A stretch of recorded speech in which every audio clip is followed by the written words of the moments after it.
Namun, baru saja ditinggal sebentar, Zuyan mendapatkan kabar Sumo telah melarikan diri. Alhasil, Zuyan langsung keluar untuk mencarinya.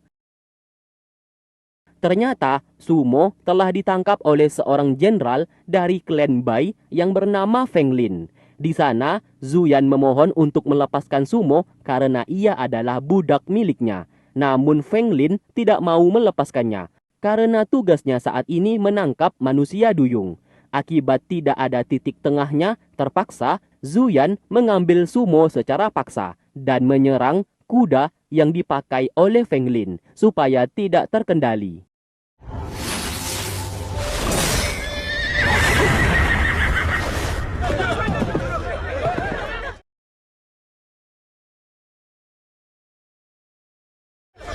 Sementara itu, Si Ying pergi ke rumah almarhum ibunya. Dan di sana, pelayan yang menjaganya sejak kecil sangat senang bisa bertemu kembali dengannya. Kedatangan Si Ying saat ini hanya untuk berkunjung saja dan mengenang masa lalunya di sana saat bersama dengan sang ibu. Ternyata kedatangan ia ke sana bukan tanpa alasan, melainkan memang ingin mengajak Yuan untuk bertemu dalam membahas masalah suku manusia dan manusia duyung. Yuan berkata, ia yang saat ini reinkarnasi Kaisar Laut sangat berupaya bisa membuat kedua kubu menjadi damai tanpa adanya peperangan. Hal itu juga diinginkan oleh Si Ying. Karena misi dan tujuan mereka sama, maka kesepakatan pun terjadi. Si Ying akan berusaha menarik pasukan kekaisaran di perbatasan, sedangkan Yuan akan menarik seluruh pasukan angkatan laut. Dengan begitu, perang tidak akan terjadi. Mulai dari sinilah mereka berdua pun menjadi akrab satu sama lain, dan Si Ying mengajaknya makan malam di sana. Singkat cerita, malam hari pun tiba. Chong Ming sangat terkejut melihat Yuan di sana. Si Ying menjelaskan misi dan tujuan mereka sama, yaitu membuat kedamaian, supaya manusia dan manusia duyung bisa hidup berdampingan. Dan saat ini, Yuan bukanlah musuh mereka. Lalu di saat Yuan hendak pamit untuk pergi, sesaat Ruyi adiknya itu datang ke sana sambil membawa pengungsi manusia duyung yang saat ini sakit-sakitan dan tua rentah. Lalu di sana Yuan memohon kepada Si Ying agar diperbolehkan manusia duyung yang tua rentah ini untuk tinggal di kediamannya. Tentu saja Si Ying menyetujuinya sebab melihat orang-orang di sana saja sudah merasa kasihan. Setelah kembali ke kota bawah tanah, Yuan berbohong kepada pasukannya kalau reinkarnasi Kaisar Laut belum ditemukan. Ia pun memerintahkan untuk tidak usah memulai peperangan sebab ia akan berupaya melakukan perdamaian kepada suku manusia. Ia melakukan semuanya ini karena tidak ingin ada nyawa yang tewas terbunuh akibat peperangan yang tidak berguna. Di sana, Jian tentu saja tidak setuju atas perkataannya, namun ia tidak bisa membantah dan memilih diam. Sedangkan Si Ying datang ke aula kekaisaran. Sang kaisar bertanya maksud tujuannya datang saat ini, sebab ia tidak diundang di dalam rapat tersebut. Si Ying lalu meminta sang kaisar untuk menarik pasukan, sebab ia sudah membuat kesepakatan kepada suku manusia duyung untuk tidak berperang. Dan saat ini, suku manusia duyung sudah bersedia menarik pasukan mereka. Sontak, beberapa pemimpin klan bersama menteri kekaisaran banyak yang tidak setuju sebab mereka ingin tetap berperang. Terutama Tuan King yang begitu tidak setuju dan memaksa kaisar untuk tetap memberikan perintah supaya berperang. Di sini, Si Ying menjelaskan apabila mereka tidak berperang dan bisa hidup damai dengan suku manusia duyung, maka ke depannya tidak ada nyawa yang menjadi korban lagi. Sebab apabila peperangan terjadi, maka warga yang tidak bersalah juga akan menjadi korban. Tuan King justru menjawab kalau pengorbanan seperti itu harus terjadi apabila ingin manusia duyung dimusnahkan dari muka bumi. Merasa kesal terhadap Tuan King, Si Ying lalu membeberkan masalah Tuan King yang bekerja sama dengan suku Es untuk membunuhnya waktu itu di Gunung Yuji. Bukti diperkuat dengan adanya sebuah pedang milik suku Es di kediaman Tuan King.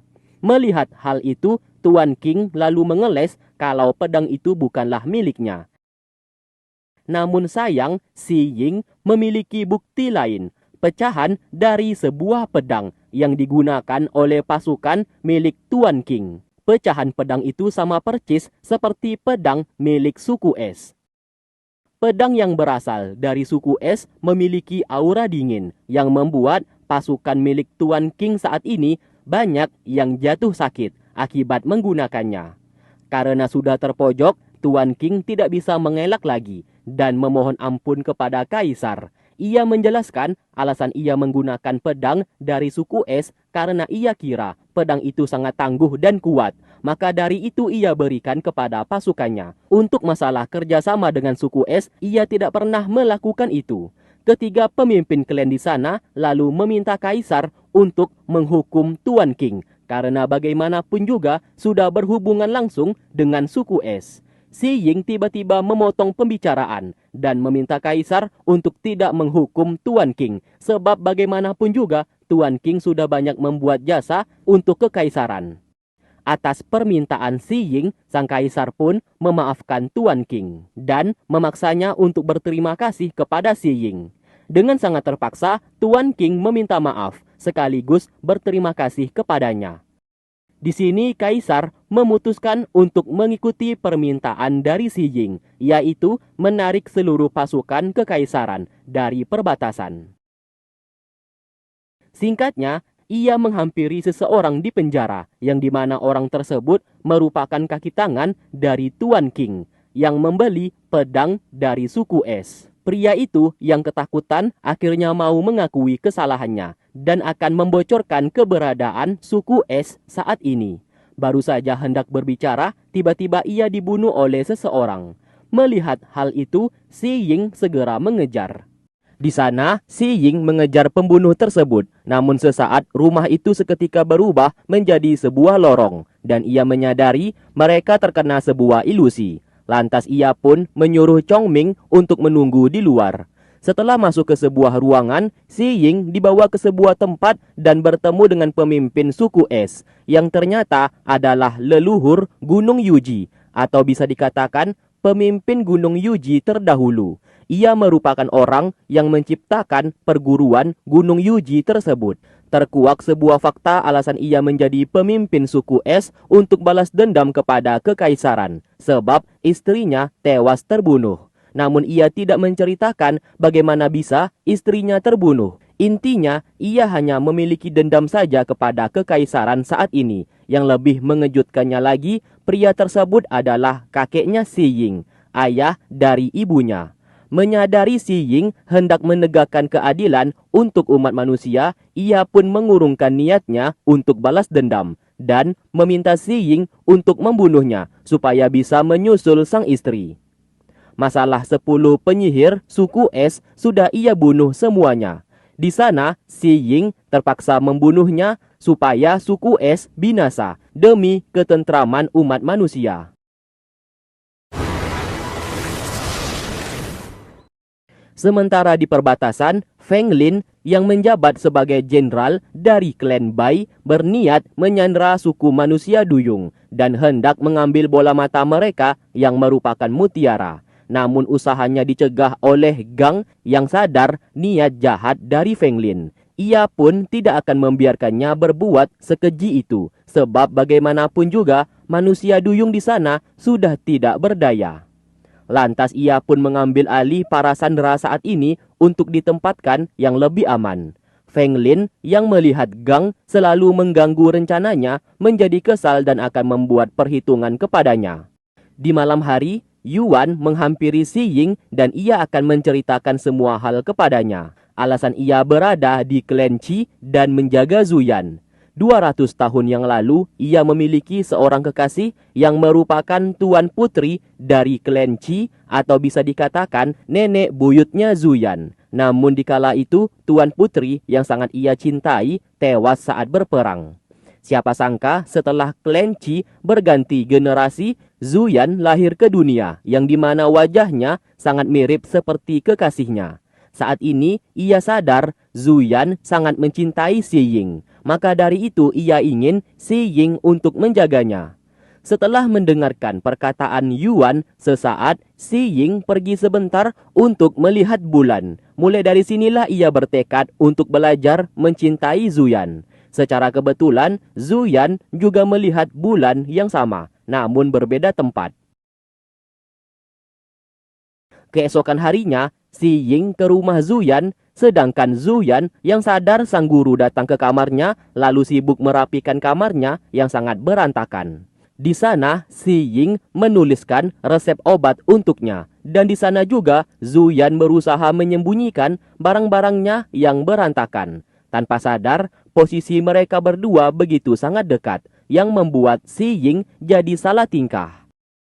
Setelah menulis resep obat itu, ia pun mengajak Zuyan pergi nanti malam untuk melihat lentera.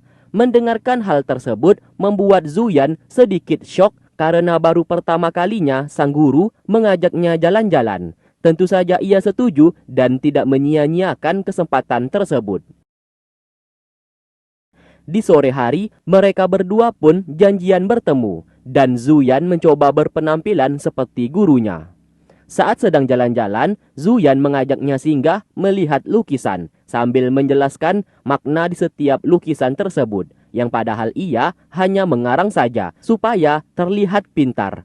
Tentu saja Si Ying tahu ia sedang mengarang cerita, sebab seluruh lukisan itu merupakan hasil karyanya saat berada di Gunung Yuji, namun dijual oleh Chong Ming untuk mendapatkan uang. Sontak, Zuyan merasa sangat malu.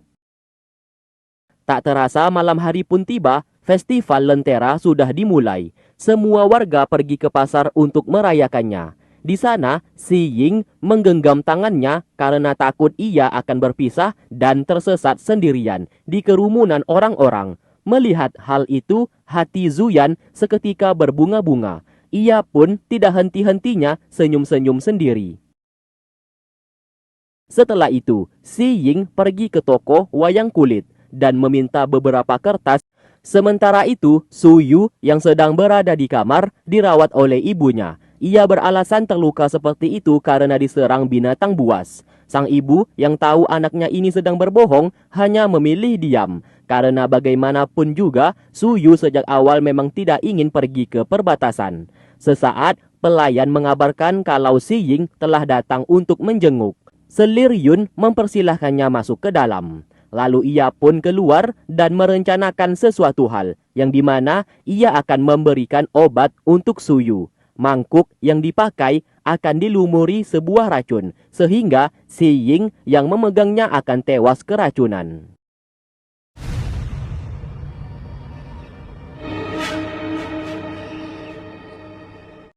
Di sana, Si Ying lalu mengobati adiknya. Meskipun mereka beda ibu, namun hubungan mereka berdua begitu sangat dekat.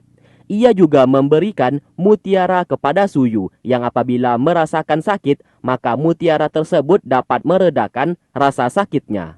Tak lama kemudian, Selir Yun datang ke sana sambil membawa sebuah obat, dan ia meminta Si Ying untuk meminumkannya kepada Su Yu. Si Ying yang baru saja hendak memegang mangkuk di sana dihentikan oleh Su Yu sebab ia ingin memakan obat itu sendirian.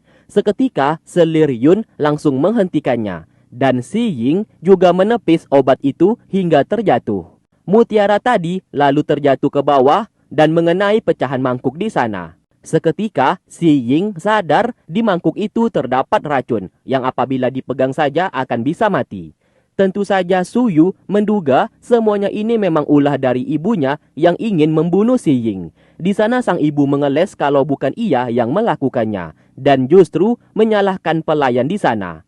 Si Ying mencoba bertanya kepada pelayan tersebut siapa yang menyuruhnya. Namun sayang pelayan tersebut memakan pecahan mangkuk supaya tidak bisa berbicara. Setelah Selir Yu pergi, Su Yu mencoba menyusul ibunya sebab ia tahu ibunya berniat membunuh Si Ying. Keesokan harinya, ia menemui Master Agung dalam melaporkan identitas pria bertopeng pemimpin suku Es yang merupakan leluhur mereka. Pemimpin Gunung Yuji terdahulu yang bernama Tuan Zun.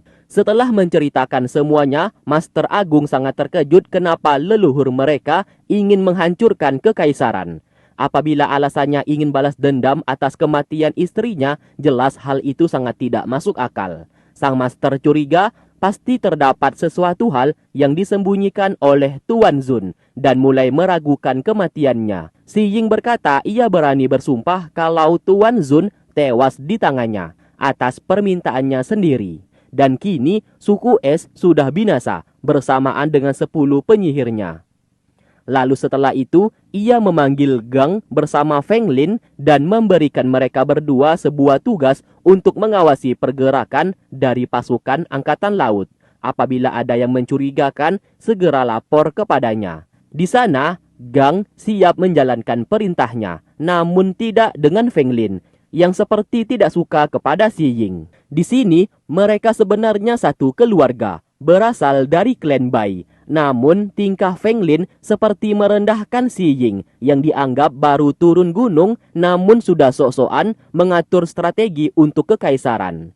Gang lalu mengingatkan Feng Lin di hadapannya itu adalah master muda yang kekuatannya jauh di atas rata-rata dan mereka harus menuruti perintahnya. Feng Lin tetap saja merendahkan Si Ying dan tidak percaya akan kekuatannya itu. Mendengarkan hal tersebut, Si Ying merasa diremehkan dan langsung menyerangnya untuk memberikan efek jera kepada Feng Lin supaya tidak kurang ajar.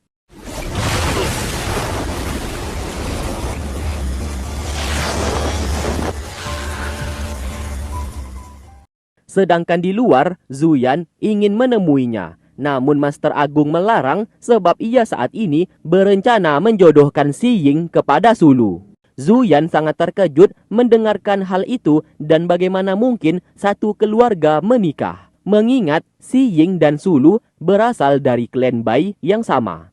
Master Agung berkata, pemimpin klan Bai di saat dulu menikahi seorang janda anak satu dan anaknya yaitu Sulu.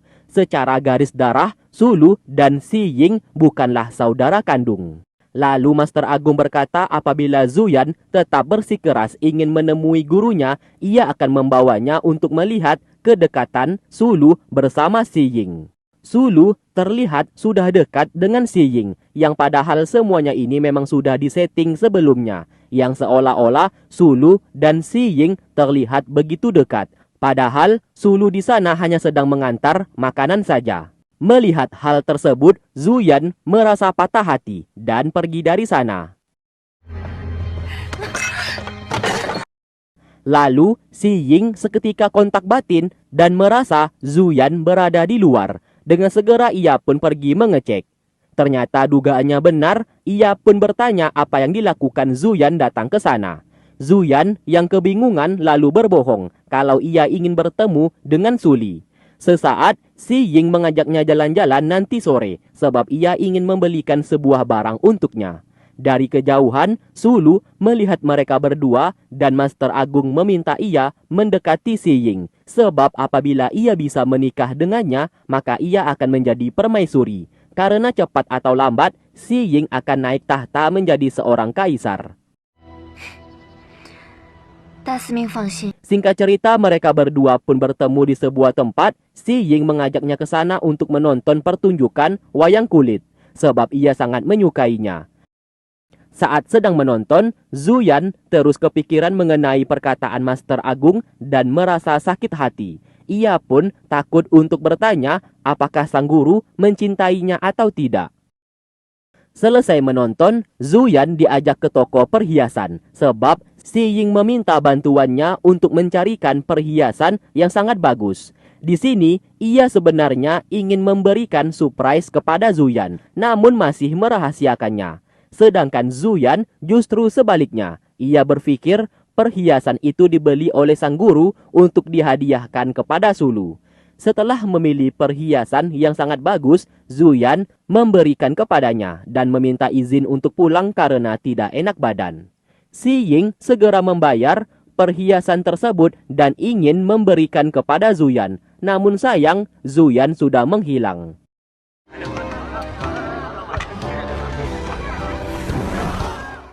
Dari kejauhan, Sulu melihat perhiasan yang dibeli oleh Si Ying. Dan ia sadar hendak diberikan kepada Zuyan. Lantas ia pun masuk ke toko tersebut untuk membeli perhiasan yang sama sepertinya. Saat kembali, Chong Ming bertanya apakah ia sudah menyatakan perasaannya atau belum. Si Ying menjawab, jangankan menyatakan perasaan, perhiasan yang ia beli saja belum sempat diberikan kepada Zuyan. Sebab secara tiba-tiba, Zuyan pergi karena tidak enak badan. Lalu keesokan harinya, Sulu memanggil Zuyan sambil menggunakan perhiasan yang dibelinya tadi malam, yang terlihat sama seperti perhiasan yang dibeli oleh si Ying. Zuyan yang melihat itu menjadi salah paham, dan ia pun mengira perhiasan yang dibeli oleh gurunya tadi malam telah diberikan kepada Sulu. Padahal sebenarnya itu bukan perhiasan yang sama. Zuyan lagi-lagi merasa patah hati sekaligus bersedih dan lalu pergi dari sana. Namun, ia tak sengaja bertemu dengan si Ying di luar.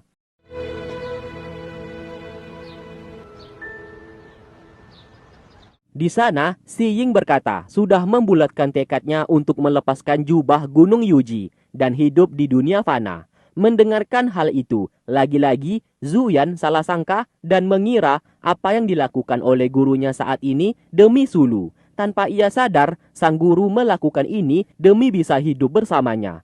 Alhasil, Zuyan lalu pergi dari sana karena tidak ingin menjadi pengganggu hubungan mereka berdua. Melihatnya pergi, si Ying merasa aneh dan belum sadar atas kesalahpahaman yang terjadi saat ini.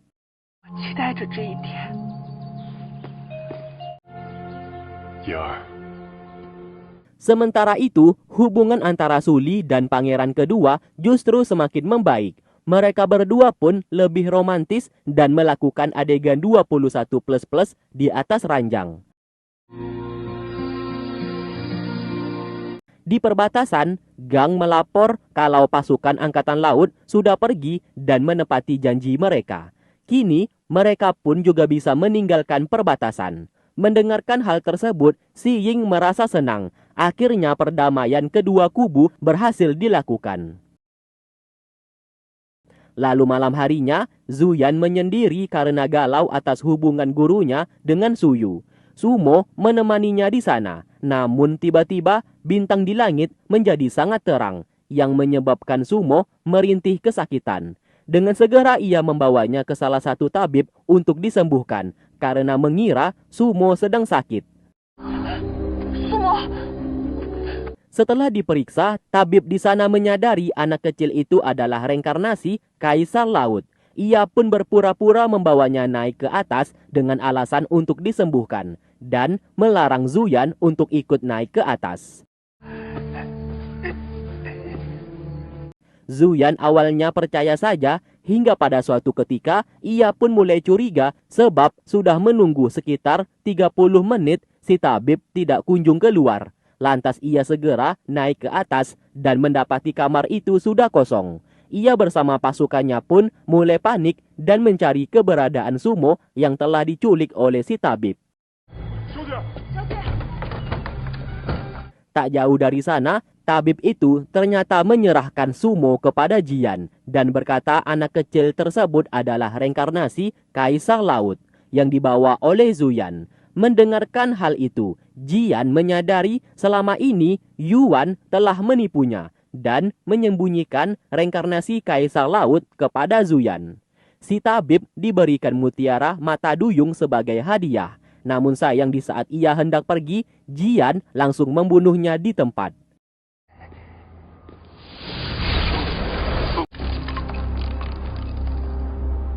Lalu, Jian berencana menghapus seluruh ingatan Sumo dan menggantinya dengan ingatan baru supaya membenci suku manusia. Setelah melakukan itu, tiba-tiba salah satu pasukan datang ke sana memberikan sebuah peta.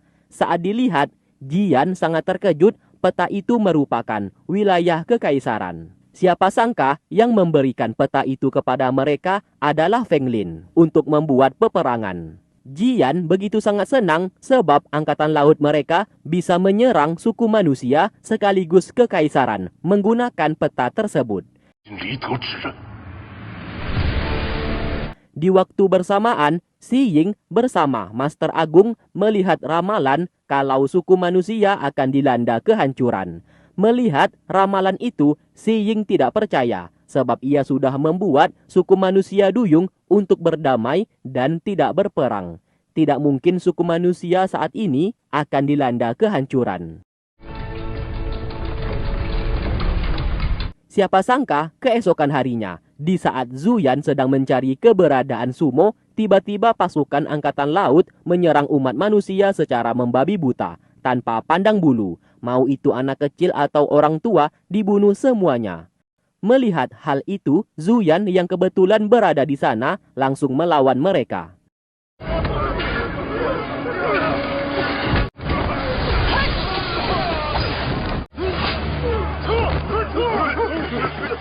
Tak lama kemudian, semua orang diam membeku, seolah-olah waktu berhenti. Ternyata yang melakukan itu adalah Si Ying dan membunuh pasukan angkatan laut yang menyerang.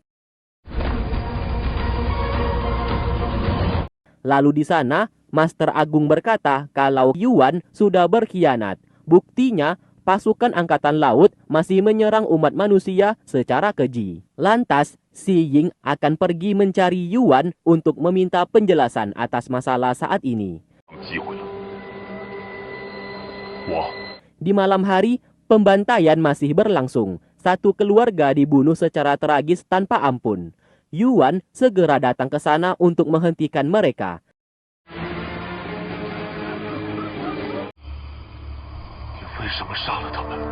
Ternyata semuanya ini ide dari Jian. Ia sengaja merusak perjanjian yang dibuat oleh Yuan bersama Si Ying agar seolah-olah Yuan mengkhianati perjanjian tersebut. Seketika Yuan menjadi sangat murka kepadanya dan langsung membunuhnya di tempat.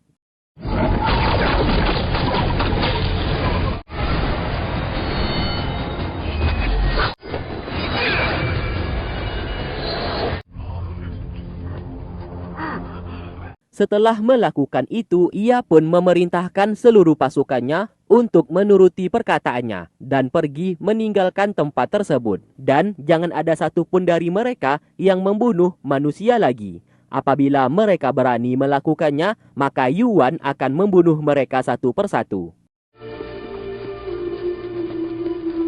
Setelah semuanya pergi, Si Ying datang ke sana dan melihat satu keluarga telah tewas terbunuh. Ia pun menuduh Yuan pelakunya. Siapa sangka Yuan justru mengiyakan tuduhannya itu karena ia tidak ingin pasukan angkatan laut disalahkan atas pembantaian saat ini dan memilih memikul tanggung jawab tersebut. Si Ying yang merasa dikhianati langsung menyerangnya. Sayangnya Yuan berhasil kabur melewati portal teleportasi.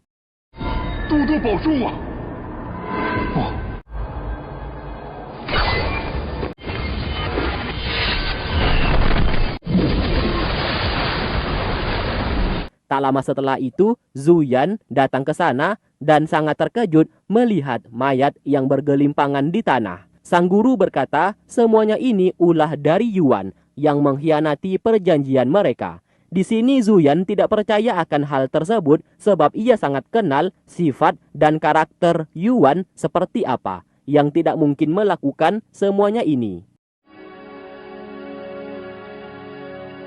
Sementara itu, Sumo berhasil diambil kembali oleh Yuan. Melihat kondisinya saat ini, ia pun merasa khawatir sebab diisi kepala Sumo telah diisi dengan ingatan baru untuk membenci umat manusia yang dilakukan oleh Jian. Melihat situasi seperti ini, peperangan antara dua kubu sudah tidak bisa dihindari lagi. Satu-satunya yang bisa ia lakukan membawa seluruh manusia duyung untuk kembali ke Laut Biru, tempat asal mereka. Tak lama kemudian, Zuyan datang ke sana untuk meminta penjelasan mengenai pembantaian saat ini. Yuan menjelaskan semuanya ini ulah dari Jian yang kini sudah ia bunuh. Jian sengaja merusak perjanjian untuk memulai peperangan. Namun karena Yuan adalah pemimpin angkatan laut, terpaksa tanggung jawab tersebut harus ia pikul sendirian dan mengakui kepada Si Ying pembantaian itu ulah darinya supaya Si Ying hanya membencinya saja, tidak membenci seluruh manusia duyung. Zuyan yang mendengarkan itu berencana menemui gurunya untuk menjelaskan kesalahpahaman saat ini. Keesokan harinya, Si Ying meminta maaf kepada sang kaisar sebab perjanjian yang telah ia buat telah dikhianati oleh kaisar laut. Ia pun siap bertanggung jawab untuk menyelesaikan masalah saat ini. Sang kaisar lalu memintanya untuk membunuh kaisar laut tersebut. Sebab apabila kaisar laut telah tewas, maka seluruh manusia duyung tidak akan berani mengambil tindakan. Si Ying di sana juga setuju atas usul dari sang kaisar. Dan ia memang berencana membunuh kaisar laut saja dan membebaskan manusia duyung. Di tempat lain, sebagian pasukan angkatan laut masih berusaha memulai peperangan. Namun sebagian dari mereka juga ada yang tidak mau berperang lagi. Alhasil, keributan pun terjadi.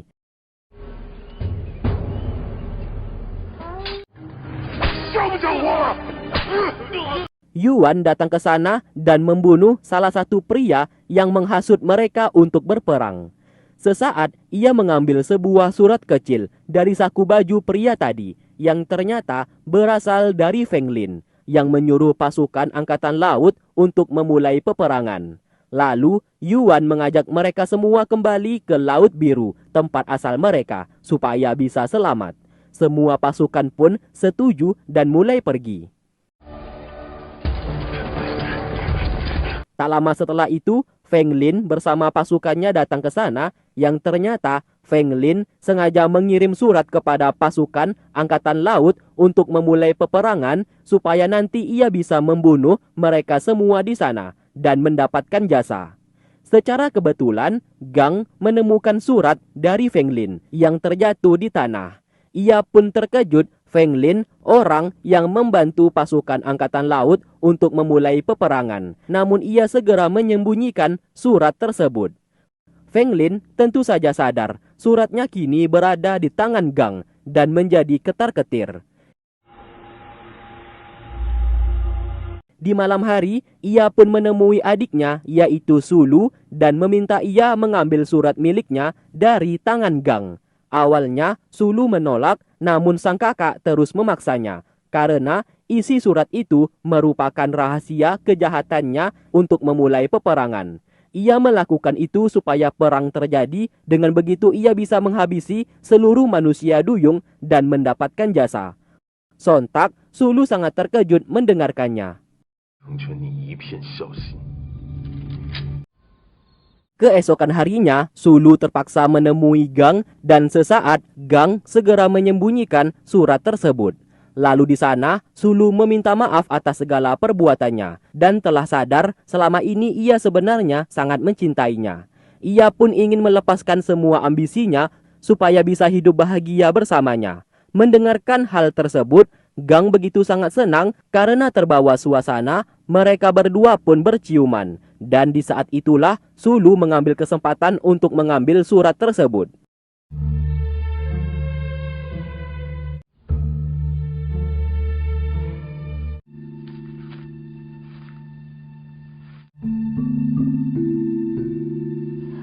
Sebelum pergi, Sulu diberikan sebuah giok peninggalan dari almarhum ibunya Gang dan diberikan kepadanya.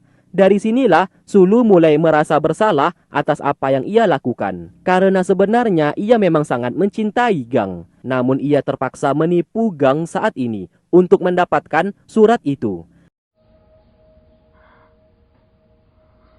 Sementara di tempat lain, Si Ying melukis wajah Ruyi, adiknya Kaisar Laut, yang harus mereka temukan. Melihat lukisan itu, Feng Lin sesaat sadar kalau ia sangat mengenal Ruyi. Namun ia merasa heran kenapa Si Ying tidak mau melukis wajah Kaisar Laut. Maka dari itu ia pun mengambil tugas tersebut dan mulai berencana mencari Kaisar Laut sendirian. Dengan harapan apabila ia berhasil menangkapnya, maka ia akan mendapatkan jasa dan Kaisar akan menaikkan jabatannya. Adegan lalu berpindah di rumah bordil. Seluruh bangsawan hanya menginginkan satu orang wanita di rumah bordil tersebut, yang ternyata adalah Ruyi. Ruyi adalah wanita penghibur yang sangat terkenal, yang sangat ingin dimiliki oleh semua bangsawan. Tak lama kemudian, Feng Lin datang ke sana dan melempar banyak uang sambil berkata Ruyi adalah miliknya. Sedangkan Ruyi yang sadar akan kedatangannya lantas menyuruh semua wanita untuk kabur melewati jalan tikus agar selamat, karena sebagian dari mereka merupakan manusia duyung. Untuk mengalihkan perhatian, Ruyi memainkan musik khusus untuk menyambut kedatangan Feng Lin. Namun siapa sangka Feng Lin tidaklah bodoh. Ia pun secara diam-diam mengutus pasukannya untuk menggeledah tempat tersebut demi bisa menangkap manusia duyung di sana. Namun sayang, setelah seluruh wanita berhasil kabur, tersisa satu orang wanita yang terlambat kabur. Alhasil ia pun dibunuh dan mayatnya dilempar tepat di hadapan Ruyi.